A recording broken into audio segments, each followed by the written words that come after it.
प्रश्न ये है कि जो अपना जैन धर्म का सिद्धांत है कर्म क्रमबद्ध पर्याय, तो इसमें कहते हैं कि पर्याय क्रमबद्ध होती है, परंतु कर्म का संक्रमण, उत्कर्षण, अपकर्षण भी होते देखा जाता है। तो फिर पर्याय क्रमबद्ध कैसे रही? देखो, जो कर्म का संक्रमण है या उत्कर्षण है या अपकर्षण है, तो ये तो अनादि से सभी जीवों को होता रहता है। माने जो एक बुद्धिहीन प्राणी जिनको अपन एक इंद्रिय आदि कहते हैं, तो ये सहज जो कर्मों की जो 10 अवस्थाएं आती हैं, ये सभी को सभी मतलब सब जीवों को होती रहती हैं। तो इससे कोई पर्याय अनियमित हो गई, क्रमबद्ध का जो सिद्धांत है वो बाधित हो गया, ऐसा बिल्कुल भी नहीं है।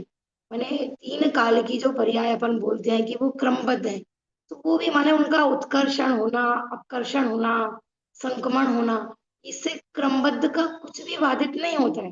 जैसे अपन उदाहरण ले लेते हैं, मानो राजा श्रेणिक का उदाहरण है कि उन्होंने 7वें नरक की आयु बांधी थी जब मुनिराज की विराधना के फल में उन्होंने, और उनका फिर बाद में उनको अपनी पश्चाताप हुआ, उनके परिणामों में विशुद्धि आई, तो वो आयु 33 सागर की घट के 84,000 वर्ष रह गई। तो मैंने ये जो उनका आयु का जो उनका अपकर्षण हुआ, तो ये तो पहले ही मैंने आदिनाथ भगवान की वाणी में ही सब कुछ आ गया था ऐसा। तो माने ये उत्कर्षण भी होगा कि अपकर्षण होगा, संक्रमण होगा, इससे क्रमबद्ध पर्याय का कुछ भी माने सिद्धांत खंडित नहीं होता है, कुछ भी बाधित नहीं है ऐसा। माने ये तो सब जीवों के सहज होता रहता है और उनका इसी प्रकार होना है ऐसा। ये सब केवली ने पहले से ही सब कुछ देखा है।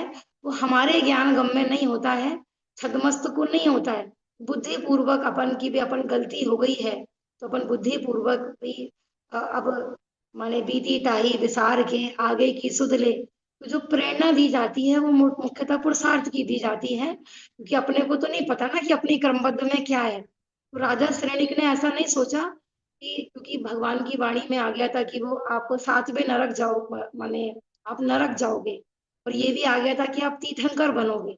तो उनको ना कोई नरक जाने का कोई दुख था और ना ही कोई तीर्थंकर बनने का कोई हर्ष था। तो जब जीव को जब जब जैसा जहाँ होना है, उन्हें वर्तमान में ही हमारी जो भी उपलब्धि है उसी को अपने पूरे कल्याण में लगाना है ऐसा। तो उत्कर्षण अपकर्षण ये भी जब अपन क्रमबद्ध स्वीकार करेंगे ना, तो ये सहज ही अपने आप ही माने जो भी माने कर्मों के जो भी पाप कर्म आदि हैं उनके सहज ही हो जाएंगे। इससे कोई भी क्रमबद्ध पर्याय का सिद्धांत बाधित नहीं होता है ऐसा।